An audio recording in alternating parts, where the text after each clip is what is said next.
14 septembre. Ésaïe chapitre 15 verset 1 et chapitre 18 verset 7. Oracle sur Moab. Une nuit, le voilà dévasté. Oui, Saint est fait d'Ar et Moab. Une nuit, le voilà dévasté. Saint est fait de Kir à Moab. Le peuple de Dibon montre à ses sanctuaires, à ses hautes lieux, afin de menir d'eux. Toute Moab se lamente sous Nebo et sous Medeb. Toutes les têtes sont rasées. Toutes les barbes sont coupées. Dans les rues, on revêt les habits de toiles de sac, sous les toits en terrasse et sous les places de la ville. Tout le monde soupire et se répand en larmes.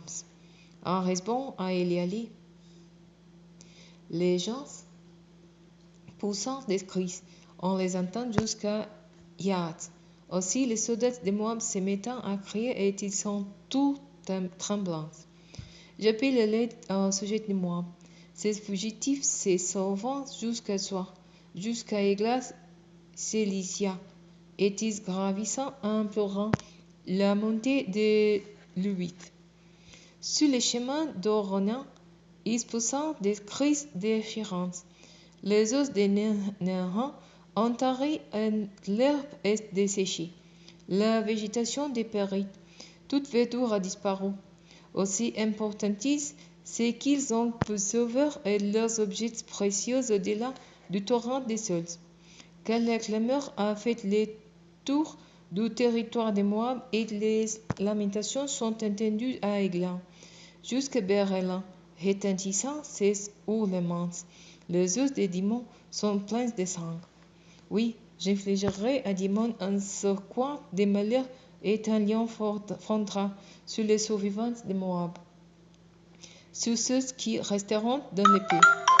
Envoyez des agneaux comme tribut au maître d'Opé depuis cela par les déserts jusqu'au mont des Sion, comme des oiseaux fugitifs chassés hors de leur nid, seront les fils de Moab près des guerres de l'Arnon.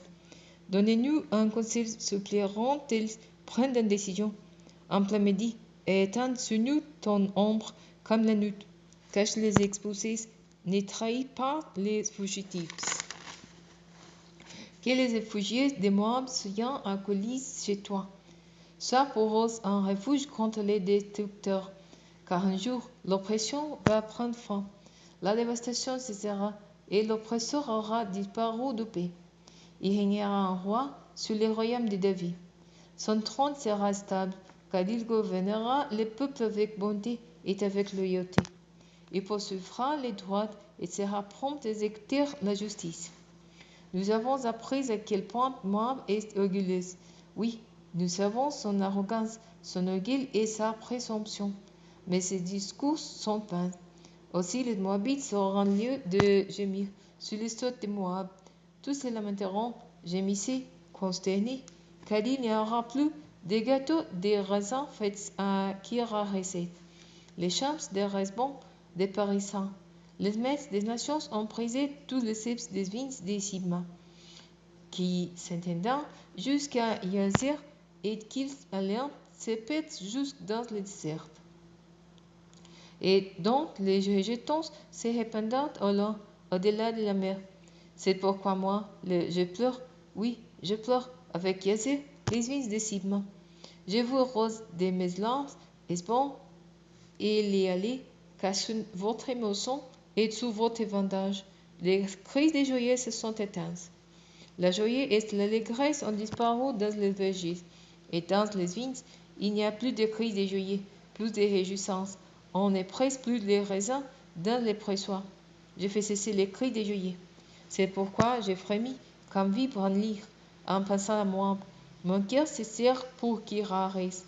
On voit les peuples de Moab se donner de la peine sur les autres lieux, et se rendre à son sanctuaire pour prier ses idoles, mais il n'y pourra rien. Voilà ce qu'il dit l'Éternel depuis longtemps sur Moab. Maintenant l'Éternel déclare. Dans 3 années, comptez comme l'année d'un mercenaire, l'élite de Moab, avec sa multitude, si nombreuse est-elle sera humilié et il n'en survivra qu'un reste insignifiant et sans aucune force. Oracle sur Damas. Bientôt Damas ne sera plus compté parmi les villes et sera réduite à un monceau de ruines.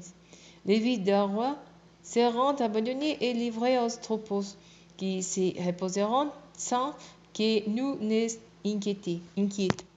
Les remparts des Francs disparaîtront alors et il n'y aura plus de royaume à Damas. Le reste des Syriens aura les mêmes sortes que les Israélites. L'Éternel déclare, le Seigneur des armées célestes. En ces jours-là, la gloire de Jacob sera bien montrée. Israël perdra l'embonpoint et sera amaigri. Il en sera comme lorsqu'on recule les blés stupides à la moisson, et qu'on moissonne par brasser les épices. Oui, comme on glane les épices dans la vallée des Réphans. Il restera un grappillage, comme après les goulages des fruits d'olivier.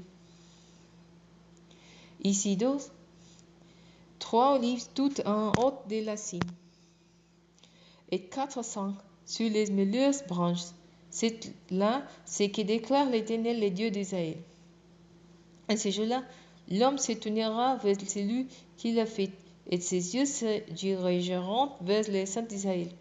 Il ne tournera plus ses yeux vers les autels qu'il a faits de ses mains, et il ne se regardera plus les objets que ses doigts ont fabriqués, ni les poteaux sacrés des mêmes que les accessoires.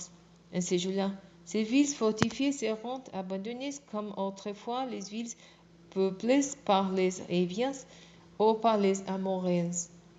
Feront abandonnées quand les élites conquérant l'épée et seront dévastés. Car tu as oublié Dieu qui t'a sauvé et tu n'étais pas souvenu du rocher qui faisait ta force. Ainsi tu plantes des jardins, des délices pour tes divinités, tu sèmes des graines étrangères. Les jours où tous les sens, les plantes sortant de la terre, le lendemain matin, ta semence fleurit. Mais au moment de la moisson, il ne reste plus rien. Les mal est sans remède.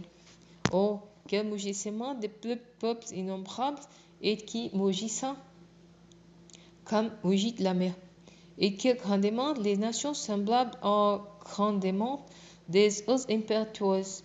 Les nations font entendre des grondements pareils à ceux des grandes eaux. L'Éternel les menace et ils fuient de loin, et sont dispersés comme des brins de pelle sur les collines par le vent, comme un tourbillon devant un ouragan.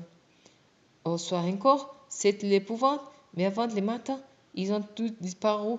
Ce sera le destin de ceux qui nous dépelent. Oui, ce sera le sort de tous ceux qui nous pilent. Malheur à ces pays, où retentir les broussements des allées. T'es au-delà des fleuves de l'Éthiopie, toi qui envoyais parmi des émissaires dans les vaisseaux des gens sous la face d'os. Rapide messager, allez vers la nation à la telle, et ainsi, à la peau glabre. Oui, allez vers les peuples qui l'ont redoute au loin, nation à la langue barbare, et qui écrase tout, dont l'épée est sillonnée des fleuves. Vous qui peuplez le monde, habitants de la terre, regardez l'étendard quand on va les dresser au sommet des montagnes, et quand le corps va sonner, écoutez bien. Car l'Éternel m'a dit, je m'éteindrai tranquille et je regarderai de ma demeure. Pareil à la chaleur dans la lumière éblouissante du soleil, pareil à la nuit formée par la rosée dans la chaleur de la moisson. Car avant la moisson, quand la floraison est finie, quand la fleur deviendra un raisin qui mourit, alors on coupera les semences de la vigne avec un serpette. On élèvera les semences et l'on élaguera les branches. Le tout sera abandonné aux oiseaux des proiers des montagnes et aux bêtes sauvages. Les vautours inférentes leur nid pendant l'été, et les bêtes sauvages les guident d'hiver. En ce temps-là, le Seigneur des armées célestes recevra des offrandes de la part de ce peuple à la terre et lancée, à la peau glabre de la part de ce peuple qui l'ont redoute au loin, nation à la langue barbare qui est écrase toute, dont l'épée est sillonnée les fleuves, dans les lieux où résident des seigneurs des armées célestes en mention.